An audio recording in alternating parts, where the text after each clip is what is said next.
Said, listen carefully, multi-level inheritance. In that we have defined there are three classes A, B and C.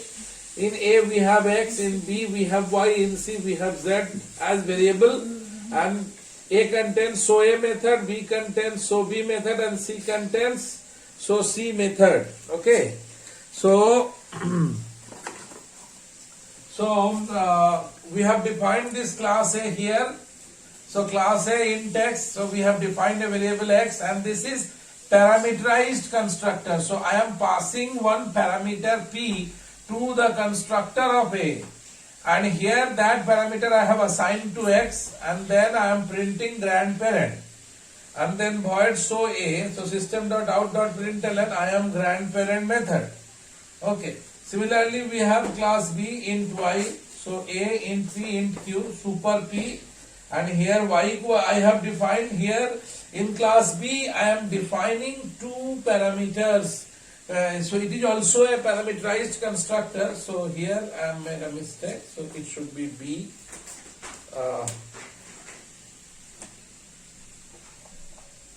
So there is a constructor B which actually getting two parameter P and Q as integer type, and within that I am writing super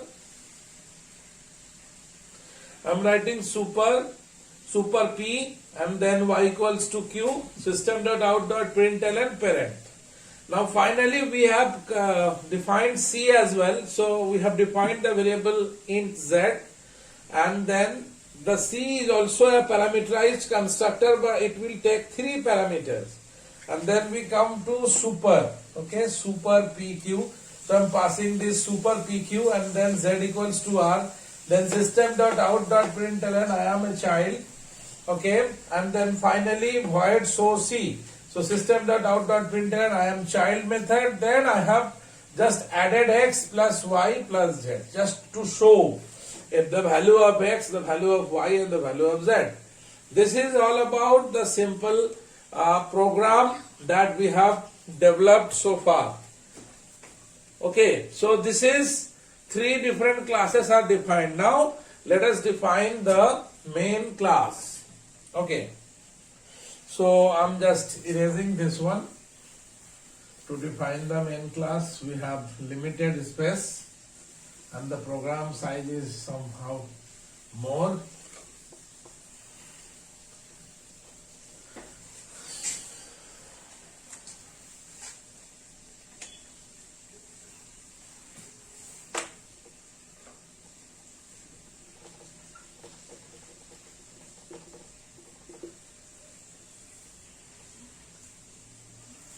I'm just taking the space.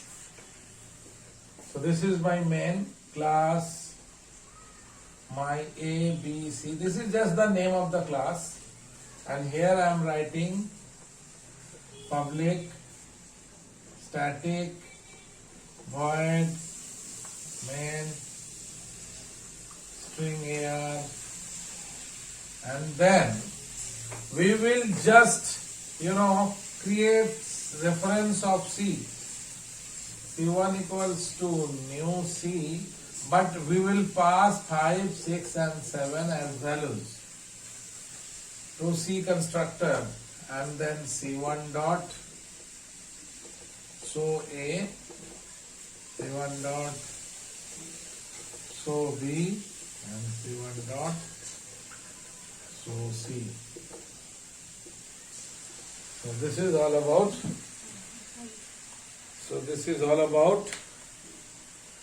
So what I said. So just see class my ABC public static void main string AR. Then I am creating a reference of C class because C is the grandchild. And then we wrote C1 equals to new C. Then C1 dot so A, C1 dot so B, C1 dot so C.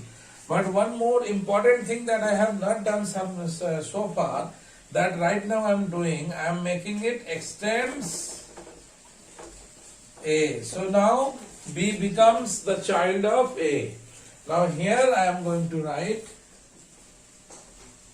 extends B. So B becomes child of C. So this is how we create these very important lines which I have not wrote so that I can show you this very important point to be considered. So class B extends A and class C extends B. We have to write these two important points so that they become grandparent, parent and child. So this is all about the program, and now we will see the output of this program. Okay, so let's see the output. So we have a very limited space, so within this space I am going to write the output. So in step 1 what we will do, in step 1 we will save. So let us save this program as myabc.java in D drive, and then in step 2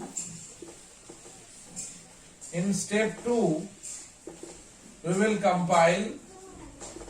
So we will go to the D drive simply, and then we write javac and then myabc.java, then enter. I will press enter, and finally if we will get back this cursor, so it means there will be 4 classes: a.class, b.class, c.class and myabc.class. These are the 4 classes that will be created. Okay, so after creating this class, now I am ready to run. So in step 3 we will run our program. So what we will do, we will write like this. We will put the command java and then we will write myabc and then press enter. So once we will press enter, now please listen and see very carefully what actually happened. It will go and check whether there will be any class with the name myabc, and then whether that class contains main. If it contains main, it will start executing this.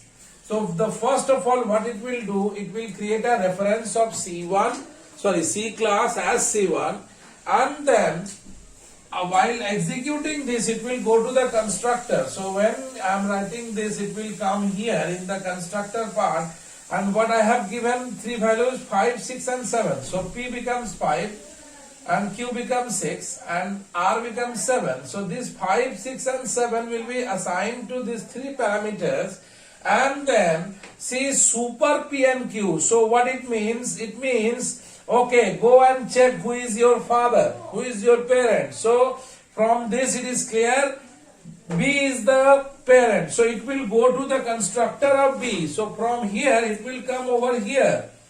And that 2 parameters, that's why I am passing 2 parameters, P, Q. So here the value of P would be 5 and the Q would be 6. So here it will pass this 5 and 6 to the constructor of the B class and try to execute this. But whenever it try to execute this, it will come across with super. Again, whenever it super comes, it will check who is my parent. So it will find extends A. So it means A is the parent. So it will again go to the constructor of the parent, just like a ladder. So when it comes to C, it will go to B. When it go to B, it will go to A, and in this way it will go on. In multi-level, this process will go on. So here I am passing P. So P is basically 5. So X becomes 5. So here X is basically contains 5. Okay. Now after completing, now as there is no further super is called, so this is my final step. So it will complete the calling the constructor of the grandparent. So X becomes 5 and it will print grandparent. So the first output that will come into your screen would be grandparent. And just after grandparent, what actually going to happen, it will, after completing this, just like a ladder, if you go to the top floor, then you go to the if you come down, so what it will happen? Just before the top floor. So it will go to B, and as this line is executed successfully, so it will go to the next line of it. So y becomes, so y the value of y is 6. So y becomes 6. And then y equals to 6, and then in the output it will print parent. So the first of all it will print grandparent, and then it will print parent. And once it is completed, then once it is completed, then again it will go to the parent, go to its own constructor C. So as this super PQ completed successfully, so it will come here just after that. So Z equals to R. So what is basically Z? R 7. So Z is basically 7. Okay. So in system.out.println, I am child. So it will print I am child. Okay, so now after this whole process, so it is basically like this. So when I am here calling from C, it send back the report to B, and when I am in B, it send back again report to A. So once A is complete, again I am coming back to B. Once B is complete, again I am coming back to C. So this way it will go on. So I at one go I will go and reach to the top, and then again come back to one bottom from where actually I have been called for. Okay, so this is what actually happened in case of calling a parameter, calling the constructor of the child while there are the parents and grandparents available. Now this is all about, now after doing all these things, once the constructor execution completed successfully, okay, then only this line execution will be completed. Now C1 dot show A. Now tell me whose method show A is. Basically C1 is the object of the child class, whereas show A is the method of the grandparent. See, show A method. Now it is possible only due to the multi-level inheritance. So I am calling the method of grandparent through the object of the child. Okay, grandchild rather you can say. So in the output you will get, so it will print I am grandparent method. Okay, so it will print I am grandparent method if I am calling line number this. Now C1 dot show B. Again, show B is not at all the method of C. Rather, it is the method of class B. See, show B. Now, but still it is possible only due to this multi-level inheritance. So here, system.out.println, so it will print I am parent class. Okay. Now just after completing this, now we have C1 dot show C. So it is its own method. See, system.out.println I am child. So it will print I am child method. But one more thing to explain here. See, what is X? X is not the part of C. See, X is the part of A. So here I want to show you that the variable of grandparent is accessed through the method of the grandchild. So here actually I am trying to access X and there is no problem.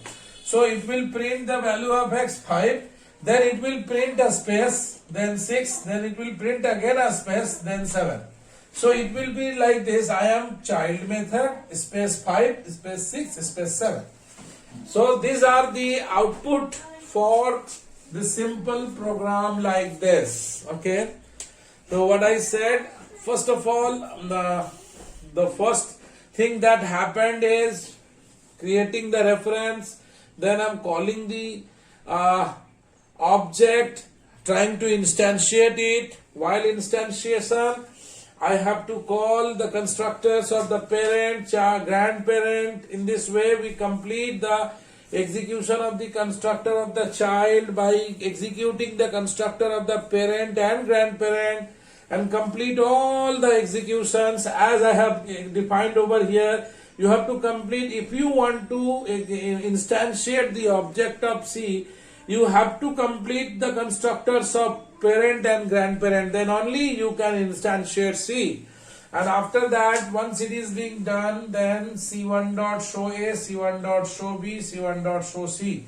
Okay, these are the three different type of methods that have been called, whereas these methods belongs to somewhere their parent or grandparent, still they are being accessible throughout by the object of the grandchild. So this is possible only due to this multi-level inheritance, and this is enormous in Java. Whenever you want to develop applications using Java, these techniques are so many times are used. So people are using this technique in a great way. So I think it is possible to learn. So I am closing this session over here, but I will take your questions.